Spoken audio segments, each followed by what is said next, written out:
घाते 3 धन 1000 बराबर x धन 10 एक कोष्ठक में, दूसरे कोष्ठक में x स्क्वायर ऋण 10x धन 100। कैसे सिद्ध करेंगे?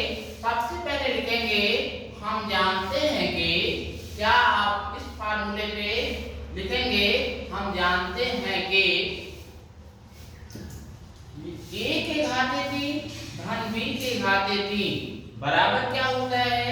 a धन b एक कोष्ठक में, दूसरे कोष्ठक में a स्क्वायर ऋण ab धन b स्क्वायर होता है ना।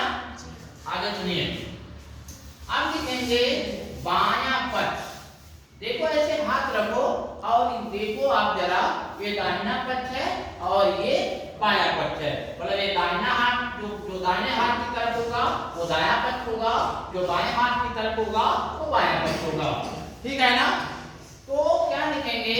बायां पक्ष बराबर, ठीक है, बायां पक्ष बराबर x के घाते 3 धन 1000 बराबर होगा x के घाते 3। कोई ऐसी संख्या बता दो लाडला जिसको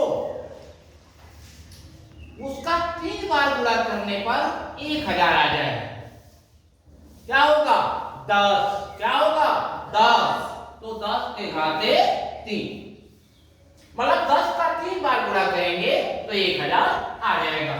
अब ध्यान देना, यहां भी ये है तो यहां x है, यहां ये है तो यहां x है। पहले ध्यान दो, यहाँ एक घाते 3 माने यहाँ घाते 3 है तो यहाँ घाते 3 है, यहाँ घाते 3 है तो यहाँ भी घाते 3 है, यहाँ धन है तो यहाँ भी धन है।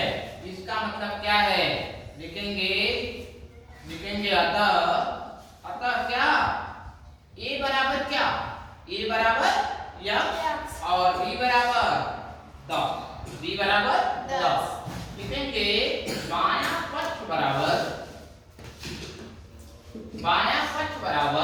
x के घाते 3 धन 10 के घाते 3 बराबर जहां जहां a है वहां क्या लिख देंगे? x लिख देंगे, और जहां जहां b है वहां क्या लिख देंगे? 10 लिख देंगे। तो आ जाएगा x धन b के मान कितना है? 10। दूसरे कोष्ठक में a की जगह a का मान कितना है? x है, तो a का मान जब x लिखेंगे तो आएगा x स्क्वायर ऋण a का मान x लिखेंगे गुणे b का मान कितना है? 10। तो यहाँ लिखेंगे 10 धन b का मान कितना है? 10, तो 10 का स्क्वायर। मेरी बात समझ में आ रही है? आप लोग बोलते हुए रहिए, एकदम सही है। x धन 10 एक कोष्ठ में, दूसरे कोष्ठ में x स्क्वायर ऋण, ध्यान देना, चाहे x गुणे 10 लिखो चाहे 10 गुणे x लिखो, दोनों बात क्या है?